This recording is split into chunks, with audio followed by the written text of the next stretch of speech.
Ainda, irmãos, falando a respeito das bênçãos que nós temos com relação à filiação divina, a terceira bênção é a redenção e remissão de pecados. Na carta de Paulo aos Efésios, capítulo 1, versículos 7 e 8 diz: no qual temos a redenção pelo seu sangue, a remissão dos pecados, segundo a riqueza da sua graça, que Deus derramou abundantemente sobre nós em toda a sabedoria e prudência. Então, um benefício, outro privilégio que nós temos com relação à nossa filiação divina é a redenção e remissão dos nossos pecados.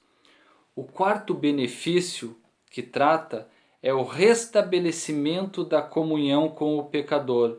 Ou seja, aquilo que eu falei logo no início a respeito do problema do pecado, onde houve um rompimento no relacionamento entre o homem e Deus, agora ocorre o inverso, ocorre o restabelecimento dessa comunhão, o direito de intimidade com o Pai.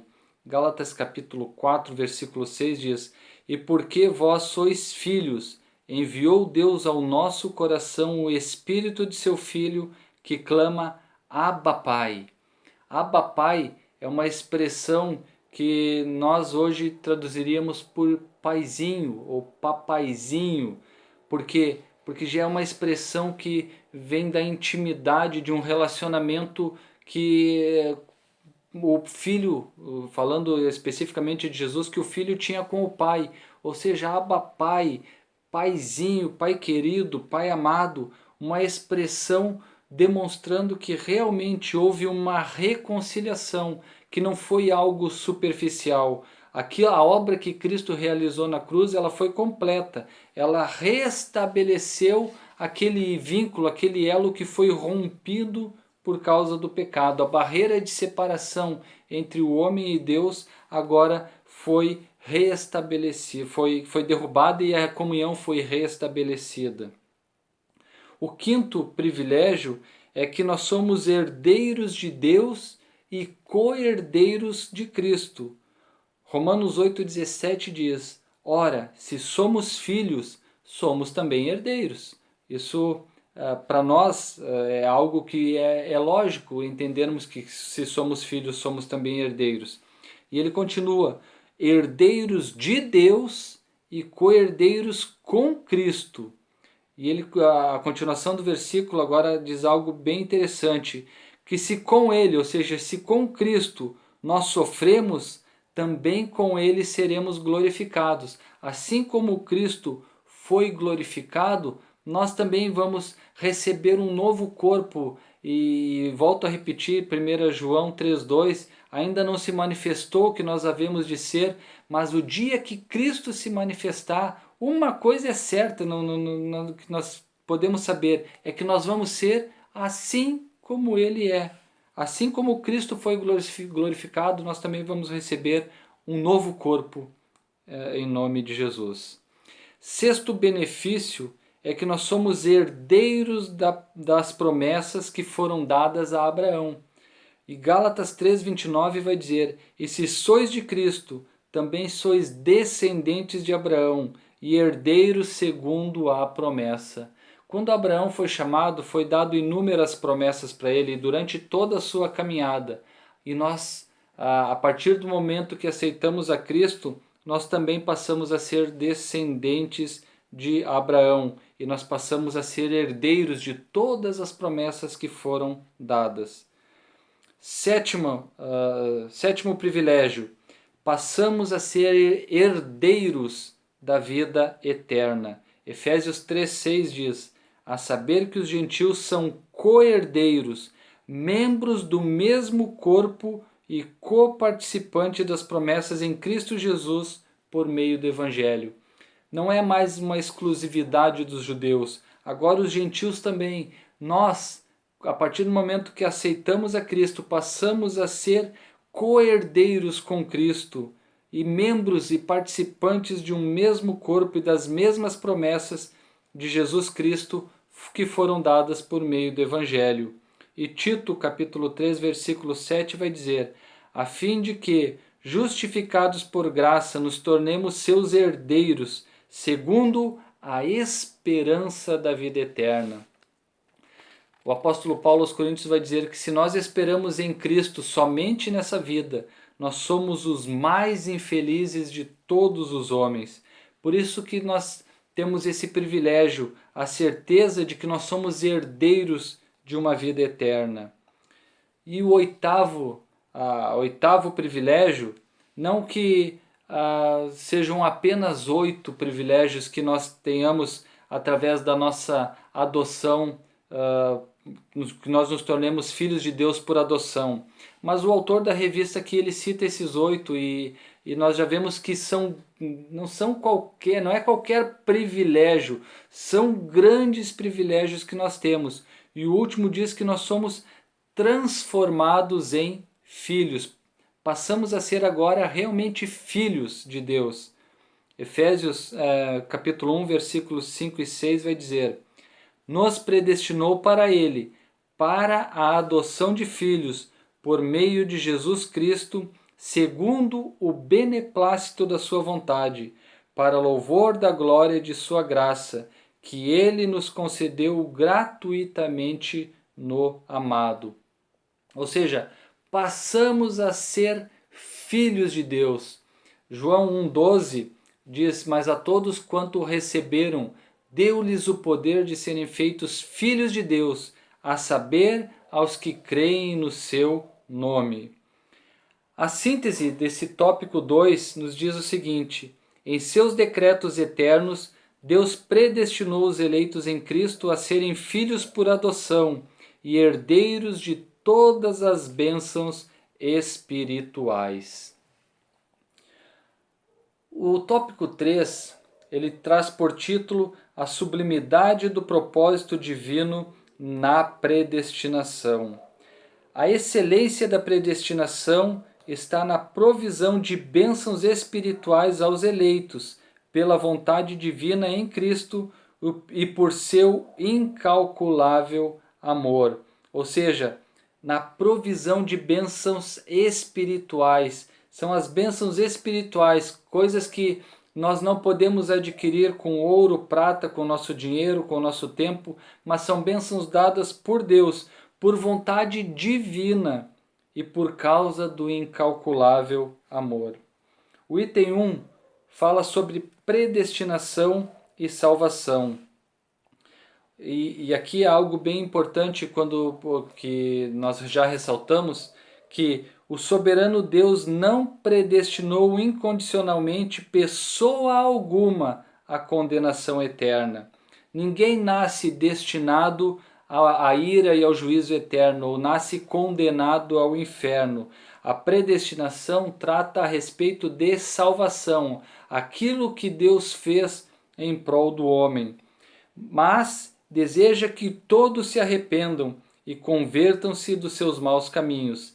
Então a predestinação é esse desejo de Deus, o desejo que Deus tem, que todos se arrependam e se convertam dos seus maus caminhos.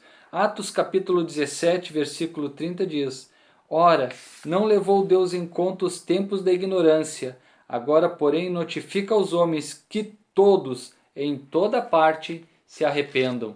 Se a predestinação fosse algo exclusivo, algo que fosse para alguns determinados indivíduos, não faria sentido alguns textos que nós vemos na Sagrada Escritura. Esse seria um deles. Notifica aos homens que todos, em toda parte, se arrependam. Esse é o propósito de Deus. E é importante nós frisarmos essas duas expressões. Primeira, notifica aos homens que todos.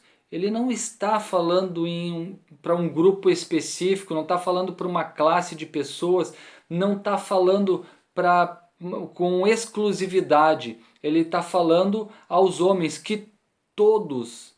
E ele vai dizer ainda, e em toda parte. Não é para o judeu, não é para o romano, não é para o grego, mas é para todos. E é interessante de colocarmos isso, porque a palavra de Romanos 2, 11 vai dizer: porque para com Deus não há acepção de pessoas. Deus não faz acepção de pessoas. Se ele já tivesse pré-determinado que alguma pessoa nascesse, já iria destinada para o inferno, ele já estaria fazendo uma acepção, já estaria excluindo determinada pessoa. Mas ele não faz isso, ele não tem esse sentimento no coração. E é interessante quando nós vemos a respeito da predestinação, que somente o apóstolo Paulo escreve a respeito desse tema. E esse tema aparece 6 vezes no Novo Testamento. Primeira vez em Atos capítulo 4, 28, que diz: para fazerem tudo o que a tua mão e o teu propósito predeterminaram, falando a respeito de Deus. Romanos capítulo 8, 29, outro texto que nós já citamos inúmeras vezes aqui, vai dizer: porquanto aos que de antemão conheceu, também os predestinou para serem conforme a imagem de seu Filho, a fim de que ele seja o primogênito entre muitos irmãos.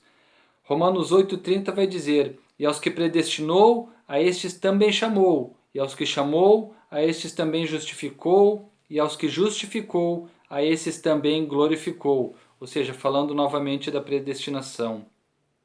1 Coríntios 2,7 diz: mas falamos a sabedoria de Deus em mistério, outrora oculta, a qual Deus preordenou desde a eternidade para a nossa glória. Preordenou ou predestinou ou predeterminou. Efésios 1,5 é o texto, faz parte do nosso texto básico. Nos predestinou para ele, para a adoção de filhos, por meio de Jesus Cristo, segundo o beneplácito da sua vontade. E Efésios 1,11 diz: nele digo, no qual fomos também feitos herança, predestinados segundo o propósito daquele que faz todas as coisas conforme o conselho da sua vontade. Ou seja, eu li os 6 textos que falam a respeito de predestinação no Novo Testamento. Nenhum deles fez nenhuma referência à condenação de pecadores. Ele fala, nas vezes que fala, a respeito de salvação, a respeito de uma nova condição. Então, a eleição é Deus escolhendo em Cristo um povo para si mesmo.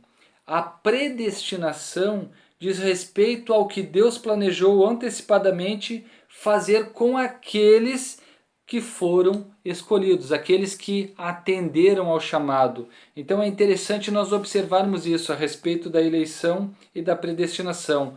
Desta forma, a questão da predestinação não significa que Deus decidindo antecipadamente quem seria salvo ou não, mas decidindo antecipadamente o que planeja que os eleitos em Cristo sejam ou venham a ser. Esse é o propósito da eleição, é Deus já antecipando e dizendo: eu quero que aqueles que me aceitem sejam assim, ajam dessa forma.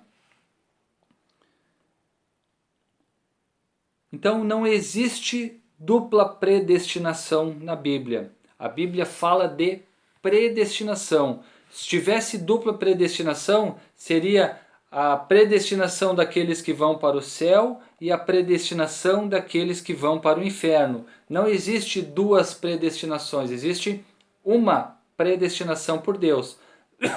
Essa segunda ideia é uma doutrina calvinista, dizendo que algumas pessoas já foram destinadas para a salvação e outras para a perdição. Não é isso que nós estamos vendo e entendendo aqui. A predestinação fala única e exclusivamente a respeito da salvação, a respeito daqueles que atendem ao chamado do Senhor e recebem o privilégio, a bênção de serem participantes da adoção de filhos que o Senhor tem dado para cada um de nós. Então, não existe dupla predestinação, existe apenas uma predestinação, que é a predestinação para a salvação. Deus abençoe.